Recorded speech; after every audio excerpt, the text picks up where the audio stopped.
हम आप बात करते हैं कि होम लोन लेना चाहिए या नहीं लेना चाहिए। जो आज का बेसिक मुद्दा है हमारा, जो हम डिस्कस करने का जो हमारा बेसिक मुद्दा है, उसको हम डिस्कस करते हैं कि होम लोन लेना चाहिए या नहीं लेना चाहिए। देखिए, होम लोन लेने के लिए रीजंस क्या होते हैं। एक तो हम कोई प्रॉपर्टी लेने जा रहे हैं, हमारे पास में जितनी रिक्वायर्ड फंड है उतने अवेलेबल नहीं है, तो कंपल्सरीली फिर हमको होम लोन लेना पड़ता है, क्योंकि बैंक एक इंस्टीट्यूट है जो आपको पैसे दे देगा और उससे आप फिर प्रॉपर्टी ले सकते हैं। दूसरा मुद्दा आता है कि हमारे पास सारे पैसे हैं, मैं होम लोन क्यों लूं, मुझे क्या जरूरत है।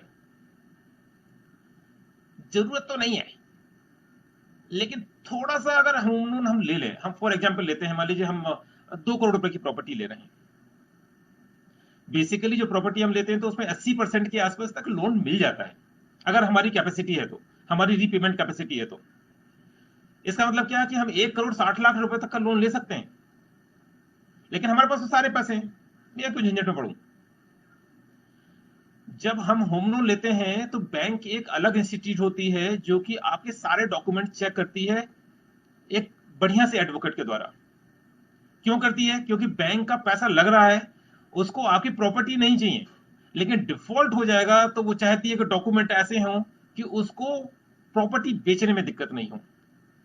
वो पूरी तरीके से वेरीफाई करती है कि प्रॉपर्टी मार्केट में रीसेल के लिए अवेलेबल हो सकती है, तो क्या दिक्कत तो नहीं आएगी। आपका प्रॉपर्टी कंसल्टेंट आपके डॉक्यूमेंट चेक कर रहा है, आप खुद डॉक्यूमेंट चेक कर रहे हैं, आप किसी और भी एडवोकेट से चेक करा सकते हैं, लेकिन साथ ही साथ में बैंक का एडवोकेट भी चेक कर रहा है, क्योंकि बैंक लोन दे रहा है। आप 2 करोड़ की प्रॉपर्टी ले रहे हैं, मत लीजिए ना 1 करोड़ 60 लाख का लोन, आप ले लीजिए 10 लाख का लोन, 20 लाख का लोन ले लीजिए। बैंक की कंडीशन होती है कि आप इसको जब चाहें तब उसको आप प्री पे कर सकते हैं। मींस आपने मान लीजिए 10 साल की लोन लिया, तो जरूरी नहीं 10 साल कंटिन्यू करना। कुछ बैंक में 3 महीने के बाद में, या कुछ बैंक में 6 महीने के बाद में एक फैसिलिटी है कि आप सारा पैसे चुका दीजिए, वो कोई आपसे चार्ज नहीं लेंगे। पहले लेते थे, अब नहीं होता। ले लीजिए 10 लाख का लोन ले लीजिए, 20 लाख का लोन ले लीजिए, चुका दीजिए 6 महीने बाद।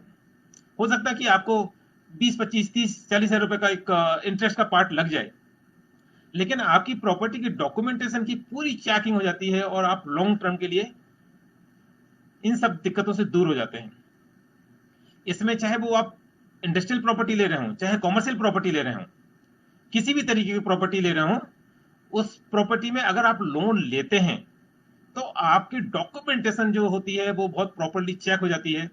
और उस बहुत समझदारी का काम है कि अगर आप उस टाइम पे होम लोन थोड़ा सा भी ले लें, तो हमारे पास पैसे होना अलग चीज है, लेकिन अगर होम लोन हम ले लेते हैं या लोन ऑन प्रॉपर्टी और परचेज ले लेते हैं, तो वो हमारे प्रॉपर्टी के डॉक्यूमेंटेशन के लिए और हमारी सेफ्टी के लिए, क्योंकि प्रॉपर्टी में अगर हम लेते हैं तो हमारी सेफ्टी हमारे प्रॉपर जो प्रॉपर्टी के डॉक्यूमेंट है उसकी सेफ्टी से डिपेंड करती है, उसके उस पर पूरा पूरा वो हो जाता है।